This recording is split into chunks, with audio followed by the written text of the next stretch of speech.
In today's video, I'm going to tell you all about a popular zombie apocalypse mod and server with a custom built map, tons of guns, and extensive multiplayer support. The mod I'm referring to is Decimation, one of the original zombie mods for Minecraft, and despite its age, still one of the greatest. In this video, I will tell you all about this mod and the server I was invited to for it. Let's get started. As you might notice from the intro spiel for this mod, Decimation is not a simple mod. It adds more content than many mod packs with similar goals. For example, my mod pack, Cursed Walking, has a cool title screen with sound effects, but Decimation goes the extra mile. As you may notice, the official servers have been closed down with the discontinuation of this mod, but there are still unofficial ones that you can play. More on this soon. Now for the content of the game. Before I get into the zombies and weapons, I want to cover some of the biggest changes this mod makes to the base game. First off, you'll notice the HUD has changed. The food bar and health bar have been retextured and moved to the top right of the screen. There's also two new measurements you have to keep track of. First, the thirst bar. It is replenished with water from water bottles or by drinking from certain prop items, such as the sink, by consuming food with water in it, or by drinking bottled drinks.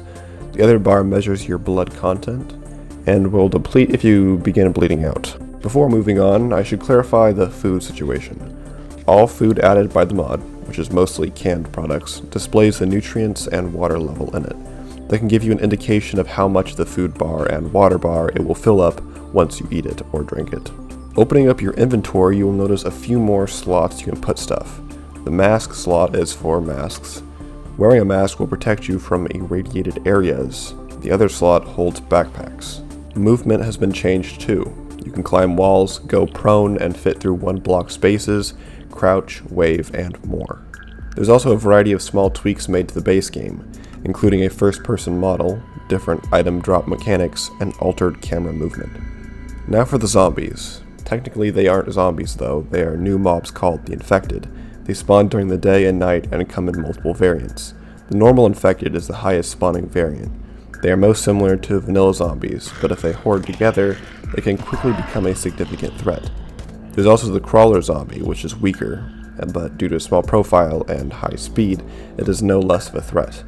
Next is the infected dog, which is pretty fast and looks pretty unpleasant. After this is the frail, a rare zombie that runs really fast.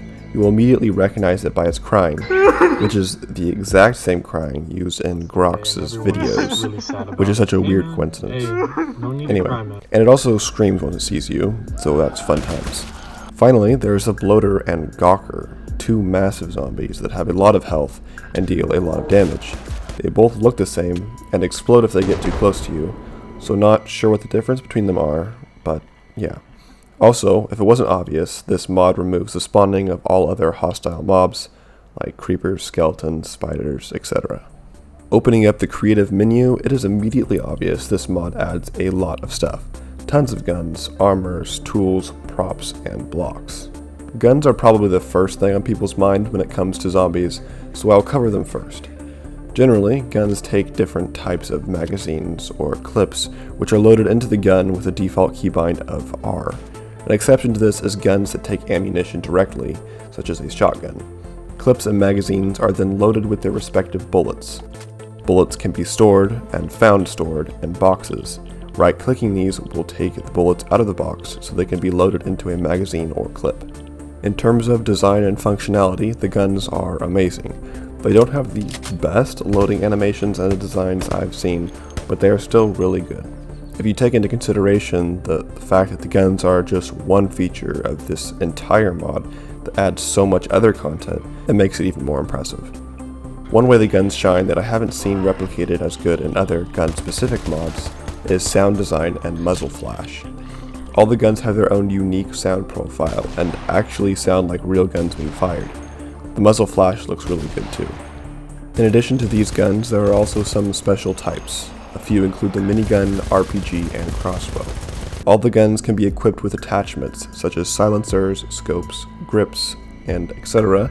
by pressing the default keybind of I, matching the attachment to its appropriate icon. The perfect pair to the gun is the grenade, and with this mod, there are quite a few to choose from.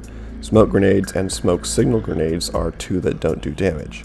Stun grenades will stun enemies, hence the name. Molotov cocktails light the ground on fire. fragmentation grenades do something, I would guess they fragment stuff. There are a few other types in addition to these as well. Now for the armor. As with the guns, there are a lot of different armor types to choose from. There's a host of textures, protection levels, and themes you can choose from. Some military gear offers a lot of protection, such as the bulletproof vest and military helmet. Others will only offer a little bit of protection, like police boots and hats. Still others are purely cosmetic, like sweaters, t-shirts, and this MAGA hat. Now moving on to melee weapons. There is a fair selection of weapons that aren't guns. A few of these include the police baton, fire axe, and ice pick. These are useful for beating up on the infected without wasting ammo. Another useful item is the riot shield, which can block melee attacks and bullets alike. It also looks pretty cool. In addition to guns and melee weapons, there are also specialty weapons. The first is the mortar, which is used by right-clicking it, loading a mortar round, and aiming with your crosshair. It will fire automatically after being loaded, and can launch explosive shells quite a distance. The other is the turret, which will automatically fire on any infected mob within its range. To draw the weapon portion to a close, you can also set up defenses to passively attack infected or players. These include barbed wire, landmines, and punchy sticks. One other thing that will become very valuable very quickly is backpacks. As with almost every other thing in this mod, there are multiple variants. Some hold dozens of items, while others will only hold a few. The mod also has a fair share of props and quite a few decoration blocks. While most of them are purely decorational, a few have some extra features. For example, radios play music and cars and skeletons can be looted. Now, with all of that out of the way, there's a big caveat to this mod that needs to be mentioned. You can't play this mod without a map.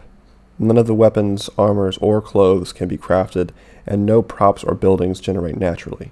You have to play this mod with a map, otherwise you'll be missing out on most of the content. However, you are in luck though, because there is a great map you can play with this mod available on the Decinuclear Server. Decinuclear is one of the few servers still available for the Decimation mod. It's open 24/7 and has been around for a while, even after similar servers died out, and has a pretty large community. The link to join the Decinuclear Discord server and have access to the server IP is available in the description. I've honestly kind of fallen in love with the mod and the server, and have been playing it for fun recently. You may actually see me online at times if you decide to join. For the rest of the video, I will explain the features of this server so you can have the best experience, and hopefully not die a ton right off the bat, like I did when I first joined. First off, all the info for joining the server is located in the official Discord server, which I have linked to and previously mentioned. Okay, you don't need to download anything extra to play the mod, and honestly you really shouldn't. I added a mod similar to just enough items at first, and it broke my inventory. Just play the game as is, and you will have the best experience. Once you join, you will need to create a password to log in, or initially create your password. Type /login and then your password in the chat to set your password. Each time you join, you will need to use this password to log in, so don't forget it. After logging in, you will spawn in the safe zone, a compound that is protected from zombies and has PvP disabled. It's also worth noting that you can't break blocks on the server, so the safe zone won't get destroyed or anything. Here you will find the highest number of traders, which are NPCs that sell things, or will buy things from you using bottle caps as currency. Bottle caps drop from zombies and store in the little info box at the top right of your screen. If you die, you lose your bottle caps, but they don't actually take up inventory space. The traders can sell you anything from food to weapons to even cars, although they cost a very large sum of bottle caps. Beyond the safe zone is the wilderness, a land of infected creatures, cool structures to explore and loot, and hostile players. The first thing you should do once you enter the wilderness is begin looting. Cars typically hold food and clothes, but sometimes you can find weapons in them. Military vehicles, safes, and weapon crates hold guns, ammunitions, and armor. Since there are so many guns and so many magazine and clip types, finding an appropriate match between a clip and a magazine and a gun can be quite challenging. The best advice I can give is grab a backpack when you find one and begin stocking up on everything you can find until you get a match. There are also medical crates that you can raid for medical items such as blood bags, syringes, vitamins, etc.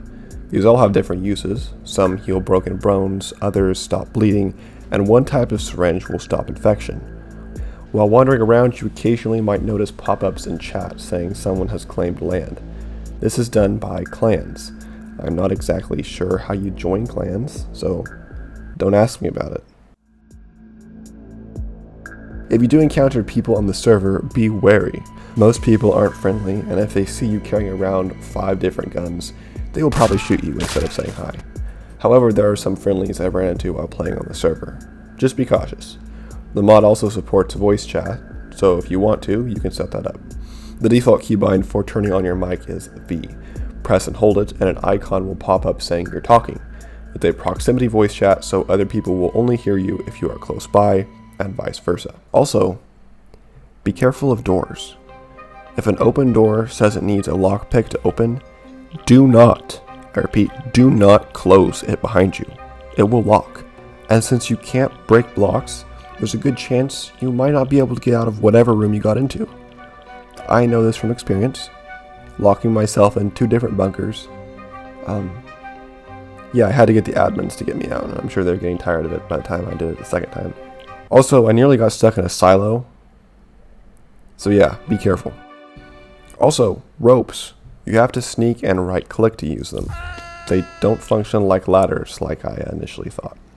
Another miscellaneous thing. Some areas of the map have radiation, and you will need a mask to be able to enter the area without dying. I think that covers pretty much everything. If you have any questions, feel free to ask me in the comments.